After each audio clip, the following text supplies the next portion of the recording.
मन सबसे पहले जैसे अभी संदीप भाई ने बताया कि मेरे साथ जो मेरी पार्टी के लोगों ने जो काम किया वो नहीं होना चाहिए था। साथियों, मेरे समाज के लोगों ने पहली बार मुझे हिम्मत दी, हमारे समाज का कोई व्यक्ति हमारा नेतृत्व करे, हमारे समाज की भी आवाज कोई उठाने वाला विधानसभा में पहुंचे, और वो हिम्मत मैंने जुटाने की कोशिश की। लेकिन कुछ हमारे ही समाज के जो अपने आप को नेता मानते हैं, उन लोगों ने इस समाज को इस्तेमाल करने का काम किया है। इसको एक संगठन ना समझ के पार्टी बना दी और पार्टी बनाकर अपने कैंडिडेट खड़े किए और कैंडिडेट खड़े कर कर उनका सौदा करना शुरू कर दिया, पैसों में उनको बेचना शुरू कर दिया। और यही सेम हालात मेरे साथ हुए कि मुझे पहले पार्टी को मजबूत करने के लिए खड़ा किया गया।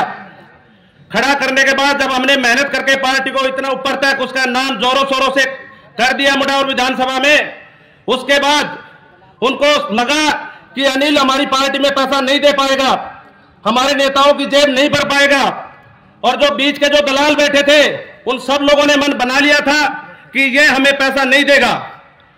तो इसके चलते उन्होंने एक ऐसा कैंडिडेट चुन लिया जो उन नेताओं की, उन दलालों की भी जेब भरने का काम किया और पार्टी को भी बहुत मोटा पैसा देने का काम किया।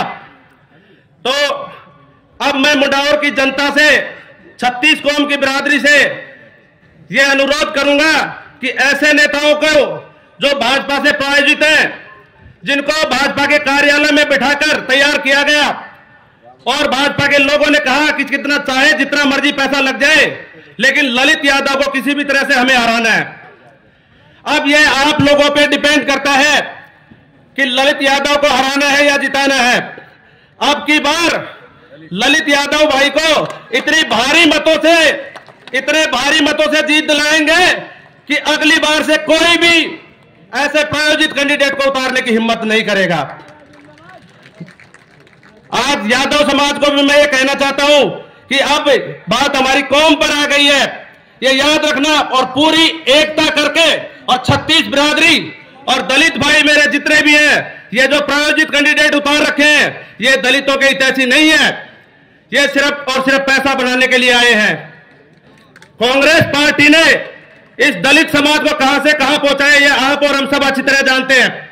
कांग्रेस पार्टी ने दलित को दलित नहीं कितना ऊपर पहुंचाया है, पूरा मान सम्मान दिया है। आज संतरी से लेकर मंत्री तक हमारे लोग बैठे हैं कांग्रेस पार्टी में। लेकिन इन जैसी पार्टियों के लोग जो हमारे समाज को इस्तेमाल कर रहे हैं, हमारे समाजों में संगठन बना बनाकर, पार्टियां बना बनाकर बेच रहे हैं, ऐसे लोगों से सावधान रहना होगा। कल उसी पार्टी की एक सभा थी यहाँ पे, उस सभा में मैं सुन रहा था कि सभा के जो नेता थे चंद्रशेखर जी, उन्होंने एक बार भी भाजपा का नाम नहीं लिया। उन्होंने लिया तो सिर्फ कांग्रेस को बदनाम करने की साजिश रची। कांग्रेस ने हमारे साथ ये किया, कांग्रेस ने हमारे साथ वो किया। अरे हमारी असली दुश्मन जो है वो आरएसएस और भाजपा है। तो ये बात हमारे लोगों को समझना पड़ेगा। जो संविधान विरोधी ताकतें हैं, जो खुले मंचों से ये बातें बोलती है कि संविधान पुराना हो गया है और संविधान को बदलने की जरूरत है। संविधान तुम्हारे बाप दादाओं ने नहीं लिखा, हमारे बाप दादाओं ने लिखा है, और ऐसे संविधान नहीं बदल सकते। तो मैं ज्यादा कुछ ना कह के आप सबसे हाथ जोड़कर एक अनुरोध करूंगा कि अब की बार ललित भाई को, जो आपके बीच में 13 साल से मेहनत कर रहे हैं, होली दिवाली भी अपने घर पे नहीं मनाते, होली दिवाली पे मम्मी पूछते, उनके पापा पूछते, बेटा अब तो आजा त्योहार है। ललित भाई की एक ही आवाज होती है कि ये मुंडावर विधानसभा मेरा परिवार है, आप बाद में हो।